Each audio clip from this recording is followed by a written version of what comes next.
Hello. Sorry about that. You're listening to episode 22.5. For some reason, our recording software stopped. So, but we're back and we're good. Um, yeah. If you're listening to this by itself, I don't know why. Go listen to episode 22. But the Colts, like we were just talking about before it cut off randomly, traded for Matt Ryan. I was mentioning how I feel like this is a good move for both sides. Um, Matt Ryan of the Colts gives him an established quarterback for a team that kind of wants to win now. Um, and I feel like they'll make the playoffs next year if things go according to plan. And Atlanta needed to move on and kind of close that page in their stories. So I feel like it was a good move to get rid of Matt Ryan and kind of get that rebuild going. Um, I feel like it was a good move for both sides. So I think you were about to speak when it cut off. So I'll let you say your piece about Matt Ryan here. Yes, before I was so rudely interrupted. Thanks, Zoom. But no, yeah, I think the Matt Ryan era was over in Atlanta. They weren't going anywhere. He was taking up a massive portion of their cap space and kind of hampering what they could do to kind of jumpstart their rebuild. And I think this is a good move for Atlanta. For Indianapolis, I think he's an immediate upgrade over Carson Wentz. I mean, Matt Ryan was a former MVP, been to a Super Bowl. He's not even going to be the focal point of that offense. It's going to be Jonathan Taylor behind a great offensive line. The Colts have to draft some receivers. Um, but yeah, I think you pair Michael Pittman with or Pat Ryan with Michael Pittman, Jonathan Taylor, Jack Doyle, a couple other weapons on the offense that the Colts could draft. I think the Colts have the potential to be a playoff team. They were almost won this year before that blunder against Jacksonville the last week of the season, which kind of put the nail in the coffin of the Carson Wentz experiments in Indianapolis. But for the Colts, I just feel like eventually they're going to have to figure out a long term solution at quarterback. They've kind of been, they've been bridging it for the last 3 years now with Philip Rivers, then Carson Wentz, and now Matt Ryan. But eventually they're going to have to, whether it's draft a young guy or sign somebody in the offseason to be a long term option. I mean, you knew Philip Rivers only had a year or two left. He lasted a year. Carson Wentz, you traded for him. He lasted a year. And now we'll see how much you get out of Matt Ryan. But at some point, I feel like the Colts need to address their long term solution at quarterback going forward because it's going to be hard to build a Super Bowl contender every year if you're just kind of bridging the gap one year to the next or putting a band-aid on your quarterback position when that's the most important position in sports. So that's my only piece, but I think Matt Ryan for right now, it's a good move from the Colts. I think it makes him a lot more competitive, and I think it gets him into the playoffs next season. Yeah, I think the stability thing is what might hurt them doing this kind of experiment with all these quarterbacks. Um, Eventually, they're going to need to find a guy that they want to stick with, but for the time being, I mean, Matt Ryan will be good for the short term, but I feel like this Colts front office is failing to look in the long term as far as a lot of these moves go. But we'll see. We'll see if they have a plan. But I think that's a good immediate upgrade.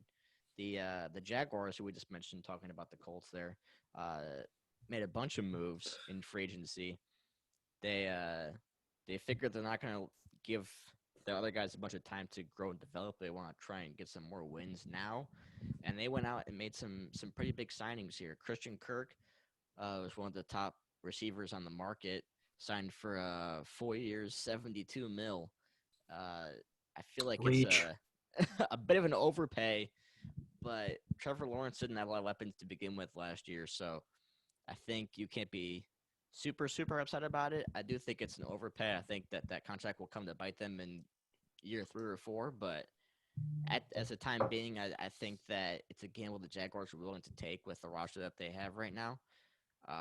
But definitely a bit of overpay on that. They also signed Evan Ingram to kind of get a tight end, give him a second chance. Um, I was never super high on him in New York, but he went out there and to Jacksonville to try and get a fresh start, and he's super fast, almost like a wide receiver at tight end. So um, could potentially give him kind of a way to revitalize his career with Trevor Lawrence and have some stability at that quarterback spot. Brandon Scherf, they got him to give some protection to Trevor Lawrence. Foyesade Luakan, who I've always thought is an underrated linebacker from the Falcons. He's over on the Jaguars now. A great pass coverage linebacker. And then Darius Williams, um, a, the corner from the Rams last year, obviously won the Super Bowl. So he's got some experience. He could bring some of that playoff experience to Jacksonville. So they ended up making a lot of pretty significant moves here, and I think that they're trying to build something in Jacksonville sooner rather than later. And I like that they're being aggressive with this. I think if they have a great draft, it will really put the icing on the cake for a great offseason for the Jaguars. Again, a couple of them might have been a little bit of overpays, but the Jaguars were kind of willing to take that risk at this point. So I feel like it was a pretty good offseason overall for the Jaguars, in my opinion. Yeah, I think the Christian Kirk was definitely an overpay, but I mean, when you're as void as of weapons as Jacksonville was, I think you can afford to do that a little bit. They had a lot of cap space this year, and I don't hate any of the moves that they picked up. I mean, you needed a receiver. They got a tight end. They got an offensive lineman. They helped out their defense. They also franchise tagged Cam Robinson, the left tackle, again for the second year in a row.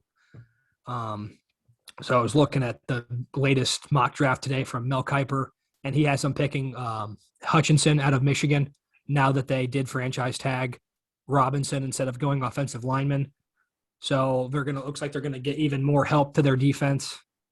So yeah, I mean, I think Jacksonville had a good first off season under Doug Peterson, and we'll see what kind of team they can field next year and how they look and what they look to improve on the following offseason, because I think that's where it's going to be even more important and more telling, because I still don't think the Jacksonville Jaguars are better than a 6 or 7 win team next year.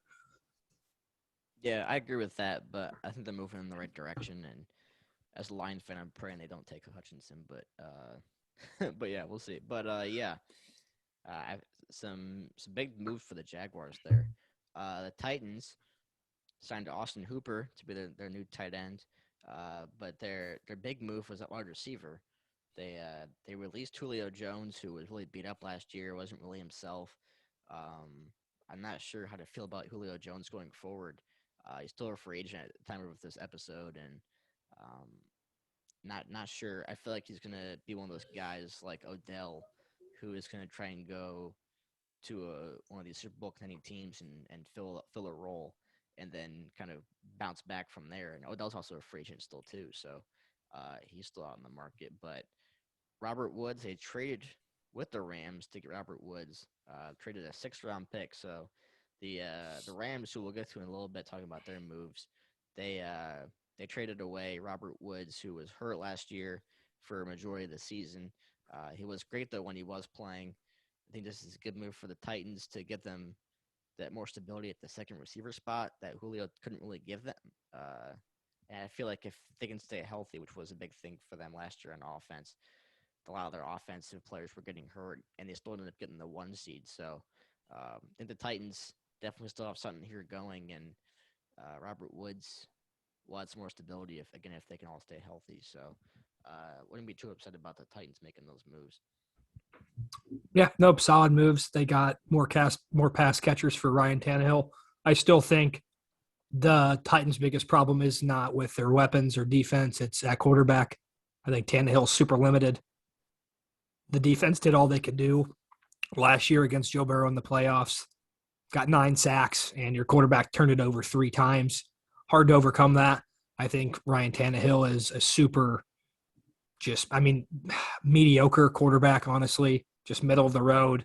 I don't think he can really elevate Tennessee any farther than, they were the 1 seed last year and got bounced in the divisional round. I think they're a divisional round AFC championship team every year. And I just don't see that Ryan Tannehill elevating them to Super Bowl level. I'm just not a big Ryan Tannehill believer or fan. And I think it kind of showed again last year in the playoffs that he can't be relied on to win the game. And when he was asked to do that, he let them down and turned it over 3 times. So I think the ship has kind of sailed on Tannehill. I still think he can be a starter and a quality starter, but I think there's a ceiling, And I think the ceiling with Tannehill has kind of been reached in Tennessee, honestly. Yeah, no, I agree with that too. I think Tannehill is a safe option for them at quarterback, but it's not giving them the ability to get better as a team. I think he kind of just holds them in place, which for some teams could be a good thing, but for the Titans, I feel like they need a little more to get over the edge and compete with these teams like the Chiefs, the Bills, and now the Bengals. So, um, yeah, Titans making some moves, but quarterback still lingers in both of our heads. Uh, Broncos got Randy Gregory to help with some pass rush on their defense. He originally signed to the deal with the Dallas Cowboys, and then the Cowboys wanted to give him less than what he wanted to sign for. And the Broncos said, "Well, we'll give you what the Cowboys were going to give you." So he left and went to Denver. So, Cowboys, man, they're a mess. Um, and the Broncos ended up getting Randy Gregory. I still feel like it's a tad bit of an overpay for Randy Gregory. I think he's a little bit overrated. Maybe it'll prove me wrong getting a new chance in Denver, but um, yeah, I do feel like he's a little overrated, but he's still a good pass rusher. And him and Bradley Chubb coming off the edges again in the stacked AFC West. We're going to talk about some more after this one, but Randy Gregory to the Broncos just seems like uh, it's a decent move, but I don't know. It doesn't really scare me if I'm facing anybody else. But No, I agree. It was such a confusing narrative surrounding him because you got the notification that he signed with Dallas. And then almost like 10, 15 minutes later, it was that, no, just kidding. He flipped it to the Broncos. So, yeah, yeah, I think Broncos, good for you. Paying him the money he wanted, getting a quality guy to rush the passer. It'll be interesting to see what he does across from uh, Bradley Chubb. yeah, But yeah, I think again the defense is going to be a premium, especially pass rushers in the AFC West, and the Broncos got one, so we'll see what kind of impact he can have next year. yeah. We'll talk about some more AFC West pass Oh rushing. my I know God. we talked about Khalil Mack before our March Madness hiatus, but the the Chiefs they went out and got Juju Smith-Schuster. I was surprised by this one. I did not expect to see this. I wasn't gonna be surprised if he left Pittsburgh, but to see him go to the Chiefs, who already have a stacked offense, and he's not going to be able to quote unquote shine in that offense unless he gets a role or somebody gets hurt where he can shine. But um, for a guy who likes to be in the spotlight, I feel like this was an interesting move. I think he's part of it's because he wants to try and go get a ring. Um, I was definitely surprised by this. I did not expect that. I thought he would go to a team that's in more of a need of a wide receiver. They could fill a bigger hole for somebody, but uh, that move definitely surprised me, especially because he's going to be at least probably the third option behind Kelsey and Hill. So um, interesting move there by Juju. I mean, I don't know. I think Juju. I think coming off the shoulder injury that he had this year, I think it was a shoulder, right? I know he missed most of the season. Mm-hmm. I think market really wasn't there for him. I guess in terms of that, yeah, you maybe would have liked to have seen him take a 1 year deal with a team he's going to be their primary option. But I don't personally think Juju is a number one wide receiver. I think he has a chance to thrive in this Chiefs offense with Travis Kelsey and Tyreek Hill getting a majority of the targets as well as attention. I think I think he could have a Sammy Watkins like impact on the Mm-hmm. Chiefs team. That was that team they won the Super Bowl with Sammy Watkins, and they had another reliable second wide receiver. And Juju Smith Schuster is certainly that. He can make plays going up and getting the ball as well as in the open field. So yeah, I like the moves from the Chiefs. I think it was a solid grab, and I think Juju is going to make. I think he's going to make an impact on the Chiefs. It just remains to be seen how involved or how much of a focal point he's going to end up being in that offense. Yeah, that's exactly what I'm thinking too. The Raiders made two big moves since we last talked about football, and they went and got Chandler Jones to be a pass rusher for them. Him and Max Crosby, who they re-signed to a big deal, are going to be great off of the edges. So even more dangerous pass rushing in the AFC West.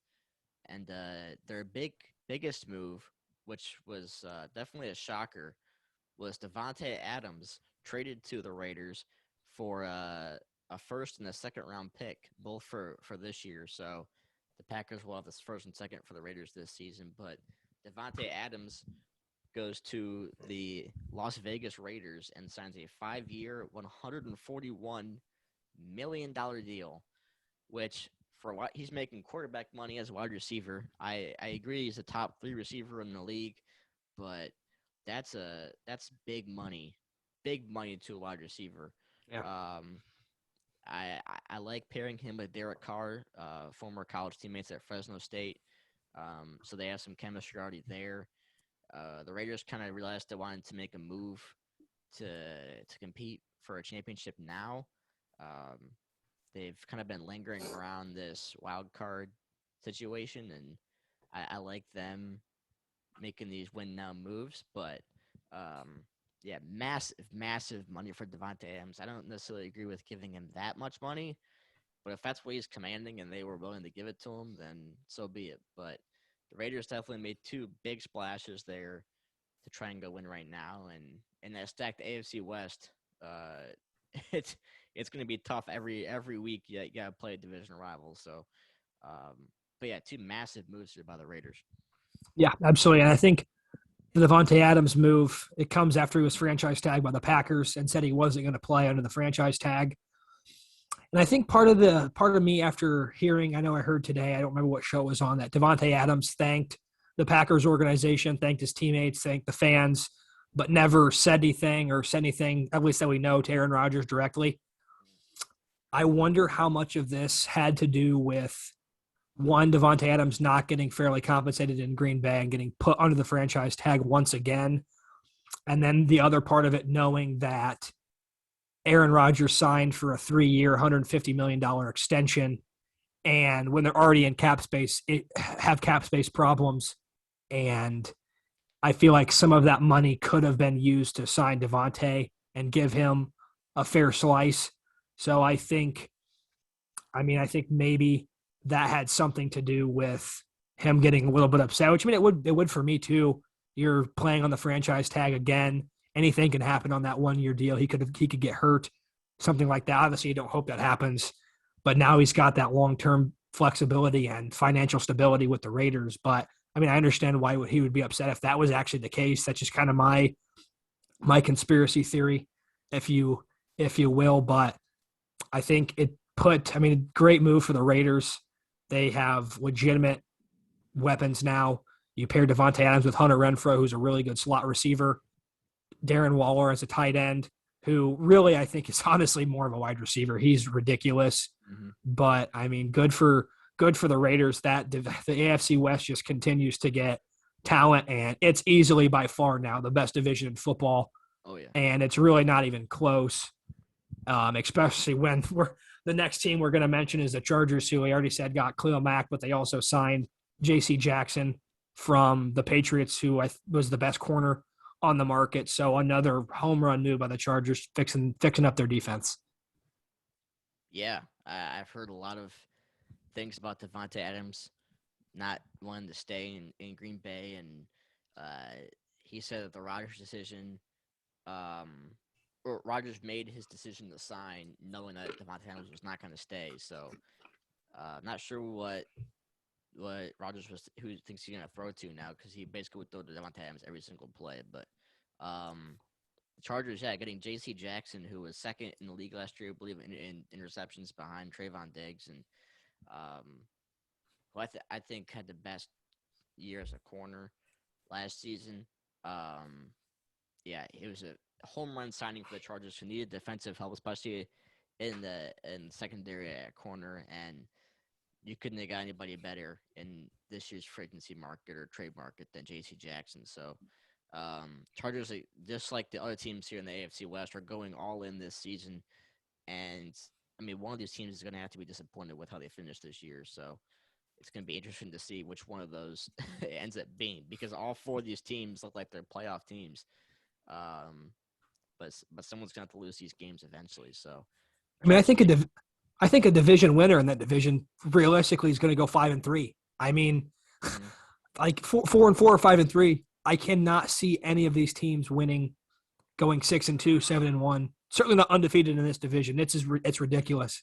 I mean, when you think about who the Chargers added, who the Chiefs already have, who the Broncos added, and the Raiders added, this division is going to be a slugfest each week, and whoever wins it, I mean, good luck because it's going to be a fight from week 1 to week 17 to who's going to take home that division crown. Yeah, I said this on our last NFL episode too, and I still agree with it now. That I think that all three of the wild card spots could be the rest of the Yeah, AFC West, and that all four teams could legit make the playoffs. As crazy as that sounds, I legit think that that could happen because these teams are all so good. completely Um, agree. it's just crazy to think about. So, I mean, if you're a fan of that division, every one of those division games means a lot more in the AFC West than it does in some of these other easier divisions, especially when the top of it isn't as hard to get to. Point at the Cowboys there, but uh, yeah, that's the AFC side. Not as much on the NFC. We saw the AFC made a ton of moves this offseason. Yeah. And the NFC kind of really stayed pat, except for a lot of guys leaving. Um, just running through a couple of the smaller moves here. I had to shout out my Lions getting DJ Chark. I thought that was an underrated move, and I think he has a chance to flourish after kind of going under the radar with the Jaguars. He was a Pro Bowler earlier in his career, so I like that move a lot because Lions desperately need a wide receiver. The Vikings sitting Darius Smith, who originally signed with Baltimore and then said, "Nah, I'm good," and left and went to Minnesota. Bold move, Um, terrible decision. don't know why you'd want to do that unless you're getting more money, but um, now he's gonna go sack the guy that he's trying to sack in practice in a real game. So um, yeah, interesting decision by him to go to the Vikings. So I still think we're going to be stuck in mediocrity um, with the situation at quarterback. But I know they sent Kirk Cousins to a massive 35, extension 35 more $1 million for nothing, to to be go mediocre. to I go wish I could. 9-8 Kirk or 8 Cousins, and 9. you are the luckiest player in the NFL. You're expected to do nothing every year. You actually somehow disappoint people's expectations and still make $35 million. Yeah, I have zero idea what the Vikings front office thinks. I it's just massive question marks, and you have great players on that roster like Dalvin Cook, Justin Jefferson, that you these young guys that you want to build a winning roster around, especially in a division where besides the Packers, I mean the Bears and the Lions, both of our teams not going to be able to necessarily go crazy right now. So the Vikings have a chance to legit go snag a good wild card spot, uh, and they're just sticking. Just said, "Now we're good. We're going to stick in mediocrity." But the Falcons, who we talked about earlier, traded away Matt Ryan, got their quarterback. At least we think so. Although I feel like this could be like the Steelers, where another move could be coming to Yeah. get like a rookie in the draft and have him sit for a year kind of situation. Marcus Mariota, who you mentioned earlier, was with Arthur Smith in Tennessee, and I feel like it's one of those situations where they wanted an established guy who can hold down the quarterback position, but not necessarily go crazy with it. Maybe give him a second chance to prove himself. Since he was behind Derek Carr with the Raiders for the past year or two, and I feel like this is for Mariota. You should be happy because you're getting this chance to go try and revitalize your career, and the Falcons are just kind of trying to have that hold down the spot. Um, the Saints re-signed Jameis Winston. Uh, he was looking pretty good last year. I've never been a big Jameis Winston guy, but he was looking pretty decent last year before he got hurt. And obviously the whole Taysom Hill thing, which I always harp on how bad of a contract he has. I don't understand what the Mm-hmm. Saints think in that, but yeah, getting Jameis to stick around might not be the worst thing in the world, especially in what's now looking like besides the Buccaneers a bad division Mm-hmm. um, in the NFC South. So um, yeah, two interesting QB moves there because now unless the Panthers go out and make a trade for a guy like Baker or Garoppolo, it's going to be Tom Brady, Marcus Mariota, Jameis Winston, and Sam Darnold or Cam Newton. So Oh, God, that's poor that's a Carolina. that's a pretty insane list. You have the GOAT and then 3 mediocre quarterbacks in that situation, but um, yeah, interesting moves there. Not necessarily sure how I feel about that in the long term moving forward, but Yeah, no, I agree. I think the Falcons and Saints are definitely two teams that should and could look to address their quarterback situation in the draft. I think the Falcons have a lot higher of a pick than the Saints do. So it wouldn't shock me if the Saints did it in the first round. I think the Saints picked toward the end of the first round, whereas the Falcons might have a top 10 or 12 pick, which in this draft is way too high to draft any of these quarterbacks. yeah, So it could be a position that they address in the second, third, or later rounds of the draft. But yeah, I definitely think that the Mariota and Jameis Winston are bridge quarterbacks for right now. Jameis maybe not so much because I think he's familiar with New Orleans' system, was there last year, and like you mentioned, I mean, was having a pretty decent year in terms of taking care of the football and completion percentage wise before he tore that ACL. So I like Jameis Winston going back to the Saints. I think that's a good move, and it'll be interesting to see what both of them do moving forward. If Jameis gets, which I think Jameis will mean, if Jameis gets an actual shot to play this year, and if New Orleans doesn't draft a quarterback in this year's draft, what do they do going forward? Does Jameis play his way into another 2-3 year extension, or are they in the same position next offseason? yeah, and it's crazy to think about this was number 1, number 2 pick in that draft. I believe it was Yeah. 2015, and Yeah. we both I know we thought the moon of these guys. They looked like they were going to be Pro Bowlers for years to come, coming out of college. They both were amazing in college, and now they're these bridge quarterbacks for these teams, just trying to find someone to eventually replace them. So kind Yeah. of crazy. But I can see the Saints going for a guy like Kenny Pickett in the draft. I know Malik Willis is moving up draft boards really quickly. I mean, the Saints did resign Jameis Winston, so they could get Matt Corral and then have him rehab his injury and go from there. So there's some decent prospects at quarterback for these teams that aren't going to make the guy play right now, but maybe sit a year or two and then be ready to go. I feel like that could be a good situation for a lot of these young rookie quarterbacks coming in. The Buccaneers, I obviously mentioned this just a minute ago, but Tom Brady, unretired. It's crazy because we haven't talked about the NFL in so long that we haven't even mentioned Tom Brady's unretirement. Pretty crazy. I did not expect it. I remember I was just scrolling through Twitter one day, and at the top of my feed, the first thing that comes up is Brady's tweet saying that he's coming back, and I had to read it like 3 times and like make sure it was his account and like the check mark was official, not like the little 87 that people put next to their name. Like I could not believe it, and I remember I was looking at it on my phone, and my dad was in the other chair in the living room. He was reading this book, and I didn't want to be rude to my dad, but I knew he would go crazy when he saw the news. So I legit walked over and I said, "Dad," he goes, "Yeah." And I take the book out of his hands while he's in the middle of the page and I hand him my phone. He's like, "What are you doing?" And he reads it and he's like, "Oh my God!" And we're both super excited. Obviously, as huge Brady fans, but yeah, I knew he had more in the tank. I just didn't know where his values laid as far as off the field stuff and his family and everything. And I guess he talked with Giselle and decided to run it back after leading the league in touchdowns and passing yards last year.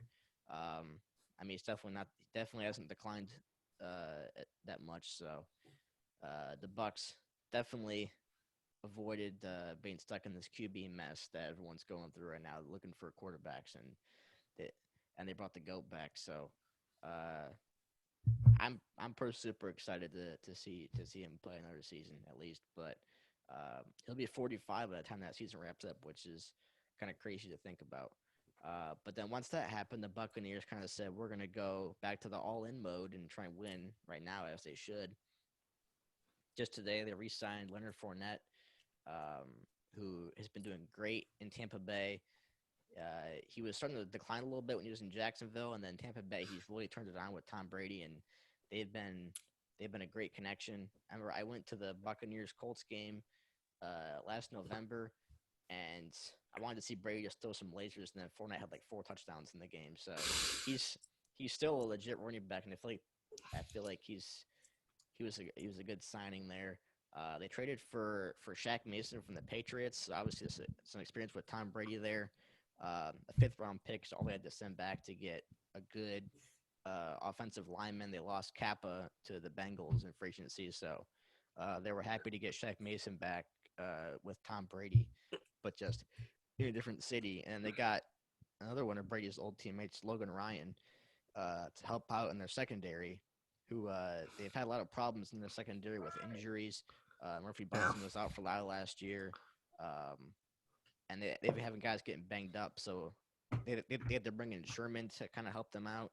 But then he got banged up and he was old, not the same. And this is a good depth move and veteran leadership move for the Buccaneers there. So Bucks are Bucks are all in again, and it all hinged around the goat helping bring them back around. So uh, pretty crazy turn of events since last time we talked about football. How much the Bucks have changed in that short amount of time. Yeah, no, I didn't expect Tom Brady to be away from football for that long, but I didn't expect it to be this short. I think it was like 40 days he was retired. Mm-hmm. So he got bored pretty quick. And I think Leonard Fournette coming back. I would assume Gronk's probably coming back. It wouldn't shock me if I think they still probably could use help in the secondary. I know Stephon Gilmore's still out there. Another New England reunion. It wouldn't surprise me if Tampa Bay gave him a 1-year deal for $5-6 million, if even that, and brought him to Tampa Bay. See if he can get back to his form when he won Defensive Player of the Year in 2019, I think, 2018, 2019. So wouldn't shock me there. But yeah, Tampa Bay just didn't really make any new moves. They just reloaded. And when you're the Super Bowl champs from 2 years ago, you can do that, especially when you have the GOAT. Oh, they also got Russell Gage. I think Russell Gage signed Yeah. Russell Gage. Good.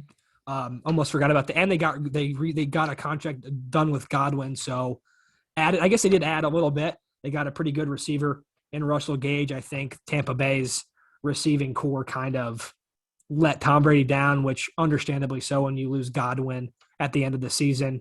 Now they have Russell Gage to pair with Godwin and Mike Evans. So good third option for Russell Gage and another good offseason for Tampa Bay. Yeah, I forgot to mention Russell Gage too. Um, a really good depth move there at receiver because they've had a lot of injuries with that spot too. Um, so yeah, I feel like it was perfect for the Buccaneers to get Brady back, and then that just led to all this chain of events that kind of carried on from there. And I've heard all these things about Brady changed his contract and restructured it so that he'd make less money, so they could bring Fournette back. They Tom Brady's been making the calls to guys like Logan Ryan and Russell Gage, and I saw a headline that said Russell Gage when he got the call from Brady thought it was a prank call, and he didn't actually believe that Tom Brady was calling him until he actually answered the phone and like confirmed it was him. Um, it shows you the power that Brady has in a situation. So, um, pretty crazy. The last team here on my list of significant moves is the Rams. They gave Stafford a 3-year, 129 mil extension. Massive contract extension, but Stafford was amazing for them last year. Uh, led them to the Super Bowl. I mean, there's not much more you could have asked out of Stafford last year, getting the ring and being one of the best quarterbacks in the league last season. He was the glue to the offense. He helped Cooper Cup have one of the best years by a receiver ever. I mean, I feel like it's the move you kind of had to make for the Rams, so not much to complain about for LA on that regard. And then since they traded away Robert Woods, they were able to slide in and get Allen Robinson to be one of their receivers. Still unsure about them getting OBJ. Apparently, they still have money for OBJ, but It's a little up in the air whether or not they're gonna be able to bring him back or if he's gonna go somewhere else. But Allen Robinson, they brought him in to at least shut down another spot in the wide receiver room, and um, a great possession catching guy, like a good guy that can get in the slot and make some of those catches that the flashy guys don't like to make, over the middle. So I think Allen Robinson was a good move and another good receiver to put along with Cooper Kupp. So I think LA made some pretty good moves. They're going to hurt not having Von Miller and maybe OBJ for the entirety of next season because they only had him for part of this year. But I think the Rams are still very much in contention for the NFC crown and even go back to back. So. No, I agree. Yeah, the Allen Robinson move was a good one. I think he was probably outside of Devontae Adams the best receiver available on the market. And for LA, I think he's a perfect complement to Cooper Kupp. Cooper Kupp's not really – he's a deep ball threat, but he's not necessarily a possession jump ball guy. He's more of the over the middle, makes people miss in space. Whereas Allen Robinson, I mean, you can send him off the sideline, throw him the 50-50 ball. I mean, not at all comparable, but I mean, you saw but like the Megatron, I mean, the 50-50 ball, just throw it up there to him. Allen Robinson can go get those balls. And now having this is the first good quarterback Allen Robinson's played with. Mm-hmm. I think he's really underrated, honestly, to put up the numbers he did with Blake Bortles, Mitch Trubisky. And then last year, he was just not even in the Bears offense at all, which was hard to see because I liked Allen Robinson. I loved him as a Bear. He was a really good receiver, put up a couple really good years for Chicago. It's going to suck to see him go.